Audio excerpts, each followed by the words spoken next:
Simulan na natin ang ikalimang istorya. Sa araw ng gaganaping ekspedisyon, makikita ang mga kawal na nakalinya sa labas ng kastilyo ng Pendragon habang hawak-hawak ang kanilang bandila kung saan makikita ang pagdating ng isang lalaki. Ito'y si Aaron na nakasuot ng pulang kapa at ng magandang armor at naghahanda para sa kanilang pag-alis para sa ekspedisyon. At habang si Aaron ay nakatayo, ay napalingon ito dahil may biglang tumawag sa kanya.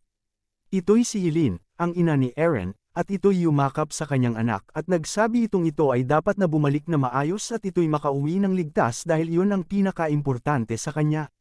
At habang yakap-yakap si Aaron ng kanyang ina ay hindi ito comfortable sa ipinapakitang emosyon, ngunit sinabi nito sa kanya na ito'y siguradong uuwi matapos niyang masakop ang puting dragon at ang musoleo. Pero kahit pa ganoon ay matindi pa rin ang pag-aalala ng kanyang ina sa puntong ito'y di na mapigilan ang pag-iyak. Matapos ng matagal na pagkayakap ni Helene kay Aaron, ay ito ay napalingon. At sa hindi kalayuan ay nakita niya ang kanyang mga nakakabatang kapatid na babae. Si Irene at si Mia ay napaiyak din dahil sa kanyang pag-alis. Subalit sinabihan niya ang mga ito na magiging maayos ang lahat at babalik rin ito kaagad. Pagkatapos ay may babaeng lumapit kay Aaron at hawak-hawak nito ay isang itim na kabayo. Ito ay si Lindsay na may suot na kasuotan sa pagmamaneho ng kabayo. Sinabihan nito si Aaron na ito'y oras na para umalis, at agad niyang inabot kay Aaron ang tali ng kabayo. Ito'y kinuha ni Aaron at agad-agad din itong sumakay sa kanyang kabayo, at napatingin ito sa paligid kung saan makikita ang mga tao na makakasama niya sa kanyang ekspedisyon. Ang mga taong kasama ay si Mark Killian, ang mataas na kawal ng Pendragon, ang maid ni Aaron na si Lindsay Conrad, ang kawal ng Seirod na si Joseph Braden at si Luna Seirod na anak ng Count Seirod at dating kasintahan ni Aaron. At dahil handa na ang lahat sa pag-alis, makikita ang butler na nakaluhod sa harap ni Aaron at hawak-hawak nito ang espada ng mga Pendragon. Nasambit nito na iniaalay nito sa kanya ang pinahahalagahang espada ng pamilya na nakapangalang Widow's Grief, at ito'y agad na kinuha ni Aaron. At habang hawak niya ang espada ng kanilang pamilya, ito ay kanyang pinakiramdaman, at dahil dito naisip nito na maibabalik niya ang impluensya ng mga Pendragon sa laban na ito at tutuparin nito ang matagal ng minimithi ng pamilya ng Valt mula noon. Naaalisin ang bahid ng pagiging traidor sa imperyo, at napatingin ito at nasabing lalaban ulit ito para sa kanyang layunin ng isa pang beses. At pagkatapos nito ay kasabay ng pagtayo ng kanyang sinasakyang kabayo ay iniangat niya ang kanyang espada. At ito ay napasigaw ng napakalakas. Magmarcha ang lahat sa labanan, para sa karangalan ng Pendragon. At sa kanyang pagsigaw, ito'y naging tanda para agad-agad na magpatuloy ang kanilang hukbo. At sa kanilang paglalakbay ay nakasalubong nila sa daan ang isang grupo ng mga mababangis na demonyong lobo. At ito ay napansin ni Killian at ito'y labis niyang ikinabahala kaya tinawag niya ang pansin ni Aaron. Ngunit nasabi lang ni Aaron na dudurugin nila itong lahat. Sabay labas ng kanyang hawak na espada at mabilisan niyang hiniwa ang mga ito habang nakasakay sa kanyang kabayo. At napasigaw ito sa kanyang hukbo sa likuran na huwag itong mag-alinlangan at magpatuloy lang. Dahil sa magandang pamumuno ni Aaron, habang sakay sa kanilang mga kabayo ay hindi makapaniwala si Killian at si Lindsay naman ay napangiti na lang sa pagkamangha sa kanya. At sa kabila naman ay hindi makapaniwala sina Luna at Joseph, at ang pagbabagong ito ay ikinapula ng mga pisngi ni Luna. At pagkatapos ng mahabang labanan at paglalakbay ay naabot nila ang labas ng Bellwind Gate. Ang Bellwind Gate ay isang fortress na makikita sa teritoryo ng Pendragon. At sa pagdating ni Aaron ay inutusan niya ang kanyang kabayo na mahinto. At nasabi nito sa kanyang mga kasamahan na titingnan niya ang sitwasyon sa loob. At inutusan nito si Killian na sabihan ng ibang sundalo na maghintay sa kanyang utos. Sa pagbaba ni Aaron sa kanyang kabayo ay agad itong sinalubong ni Lindsay. Si Lindsay na punong-puno ng dumi dahil sa mga kaganapan sa ekspedisyon ay inalok si Aaron ng baso ng tubig. Ngunit dahil sa mga dumi nito sa kanyang katawan ay napansin ito ni Aaron. At agad nitong hinawakan ang kanyang pisngi para alisin ang nakitang dumi. At nasabi ni Aaron na kailangan itong magpahinga, kaya inutusan niya itong hugasan ang kanyang mukha at magpahinga na. Ang pangyayaring ito ay hindi mapaniwalaan ni Lindsay kaya labis na namula ang buo niyang mukha, at dahil dito ay nasabi na lang nito na hindi niya kailangang gawin ito. At sinagot ito ni Aaron na ito ay isang utos, dahil siya ay ayos naman na mag-isa, kaya ito ay magpahinga na. At sumang-ayon na lang si Lindsay dito habang tinatago ang kanyang pagkahiya. At nang makapasok si Aaron sa Bellint Gate ay napansin niya na ang sitwasyon doon ay mas masama pa kaysa sa kanyang inaakala. Wala ditong sapat na tao at mga materyales para panatilihin ang fortress. Napansin din nito na ang mga kagamitang ginagamit ng mga kawal sa gate ay marurumi na at luma, kaya naisip nito na mas mabuti pa ang kagamitan noong siya ay nasa Demon Corp. Naisip din nito na ang Bellint Gate ay isang importanteng fortress sa rehiyon, ngunit napansin nito na ang mga kawal at ang kanilang commander ay hindi siniseryoso ang kanilang trabaho. Kaya matapos itong makabalik sa pag-iikot ay tinawag nito si Killian at tinanong nito kung ano ang ginagawa ng mga commander ng mga kawal sa gate. At dahil sa tanong ni Aaron ay hindi niya ito masagot, at napaisip na lang kung paano ito sasabihin, at nang masabi niya ito. Ito'y labis na ikinagulat ni Aaron, dahil hindi ito makapaniwala na kinuha ng mga knights ang mga kawal sa gate at iniwan nila ang kanilang mga pwesto. Ngunit nasambit na lang ni Killian, ito'y nalaman niya lang noong nakaraang araw at ngayon ang mga ito ay naging isa ng grupo ng bandits, at ang mga natitira na lang sa puwersa ng militar sa fortress ay binubuo na lamang ng walang silbi. Mga walang disiplinang mga inutil, wika ni Aaron. Dahil sa nalamang impormasyon at sa galit nito ay napansin ni Killian at ng isang kawal ang lumalabas na aura dito na kanilang ikinatakot. At dahil dito ay nagpasya si Aaron na hulihin ang mga ito ngayong araw, at inutusan nito si Killian na ihanda ang kanilang mga sundalo ngayon din. Dahil puputulin nito ang mga kamay at paa ng mga inutil.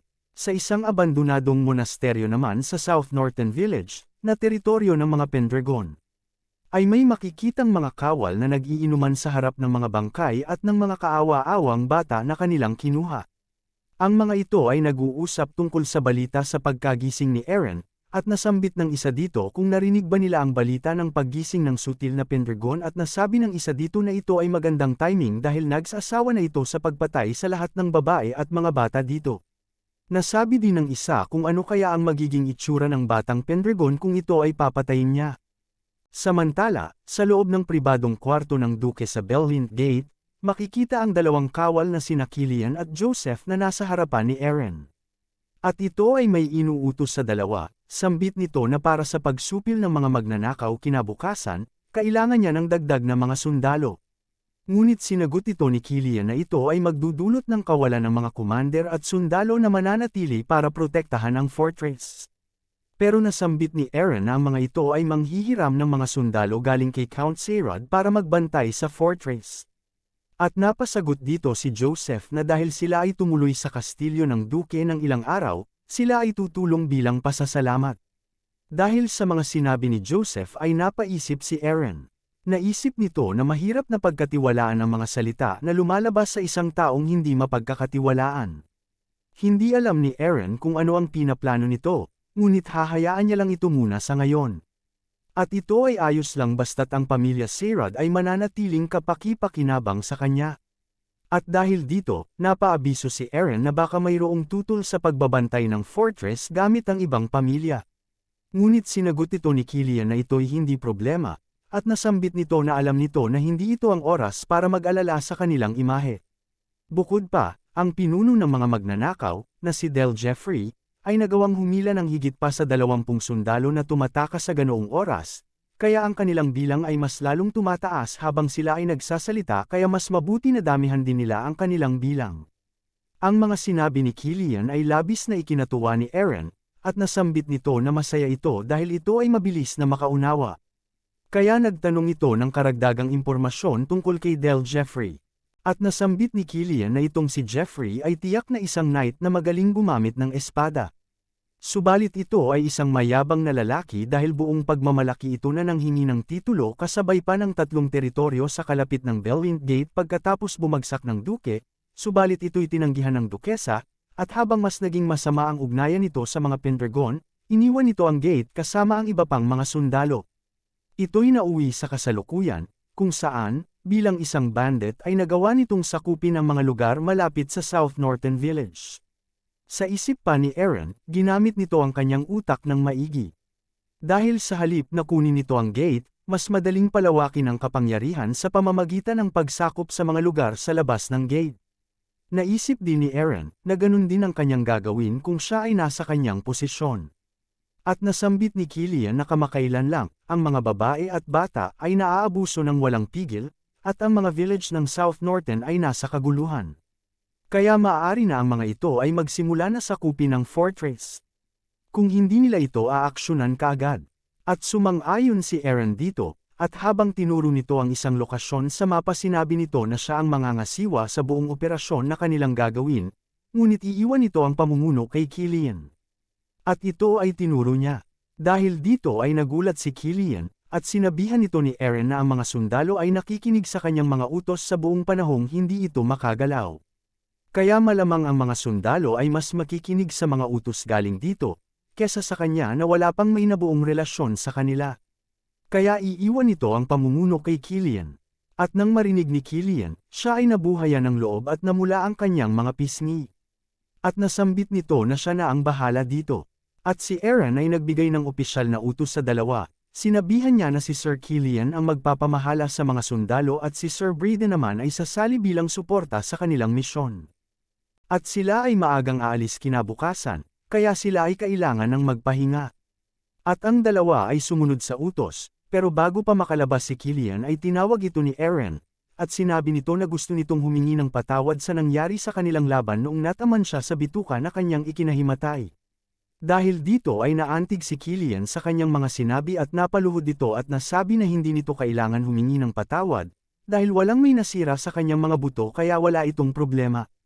At nagpasalamat ito sa kay Aaron sa pag-aalala sa kanya.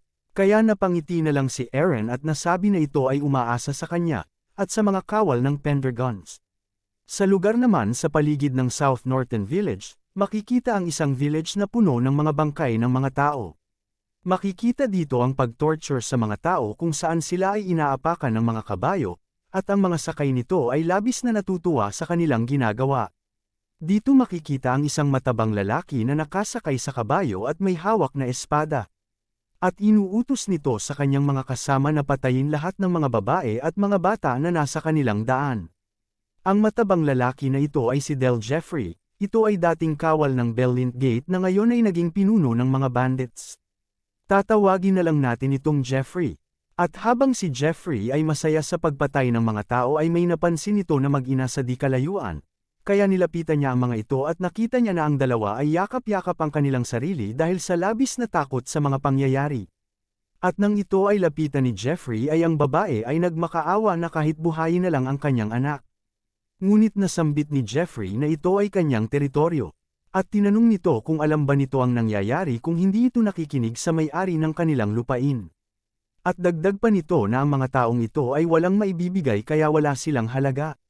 Sumunod nito ang pagtutok ng kanyang sandata sa babae.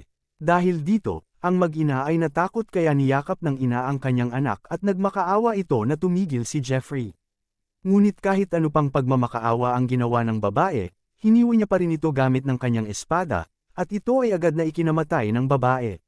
Dahil dito, ang kanyang anak ay napasigaw at hindi alam ang gagawin, at ito ay napatingin na lamang kay Jeffrey. Subalit si Jeffrey ay nagsabi na ayaw nito sa mga sutil na bata na hindi marunong tumahimik. At nagpaalam ito dito, at dahil sa labis na takot, ang batang babae ay napaiyak na lamang pero gayunpaman ay wala pa rin itong awang pinatay ni Jeffrey. At pagkatapos nilang umatake sa village, makikita ang mga ito na nag-uusap sa labas. Nasambit ng kasamahan ni Jeffrey na wala na silang makukuha dito. At nagsabi ito, na ito na ang oras para kanilang sakupin ang Bellint Gate. At pagkatapos nilang masakop ito ay papatayin nila ang batang Pendragon sa harap ni Lady Eileen, at pagkatapos nito, mapapasakan niya ito. Nasambit din ito na may konting panahon na lamang bago ang mga Pendragon ay mapapasakan niya. At ito ay tumawa na lang ng napakalakas. At sa hindi kalayuan, makikita si Aaron kasama ang kanyang mga sundalo na papalapit sa village. At dahil sa kanyang nakikita sa paligid, napaisip ito na ang lupa ay nasa masamang kalagayan at hindi maari na ang mga tao ay nabubuhay ng maayos sa ganitong sitwasyon. Kaya agad nitong tinawag si Killian, at tinanong kung ang ibang lugar ba sa labas ng gate ay may kagaya ng sitwasyon na ito. At nasambit ni Killian na sa kasamaang palad, halos 70% sa buong teritoryo ay ganito, pero kahit ganoon pa, ang ibang village ay nagawang magtiis, dahil ang paghingi ng tulong sa fortress ay hindi praktikal dahil ang mga ito ay maaring makatagpo ng mga demonyo at mga tulisan na gumagala na kanilang ikakamatay. Dahil sa sinabi ni Killian, napaisip ulit si Eren, at naisip nito na ang kanyang unang prioridad ay ang pagbukas ng musoleo, pero parang kailangan niyang unahin ang pagpapaunlad ng mga teritoryo dahil ang 70% ay nasa kalagayan ng pagkasira. Habang ito ay malalim na nag-iisip, may bigla itong narinig sa itaas ng mga puno kung saan napakaraming dahon at balahibo ng ibon ang nahulog sa kanilang harapan na ikinabahala nila. Napaisip si Eren kung ito ba ay isang halimaw na lumilipad. At nagtaas ito ng kamay at nagsabi na ang lahat ng sundalo ay pumunta sa kanilang posisyon. Nang may biglang sumigaw at lumabas na malaibon na nilalang, na mayroong matutulis na mga ngipin at mahabang dila, sa taas ng puno para umatake. Si Eren ay handa para dito. At sa paglabas nito, nasambit na lamang ni Eren, "Harpy, ikaw ay may magandang timing."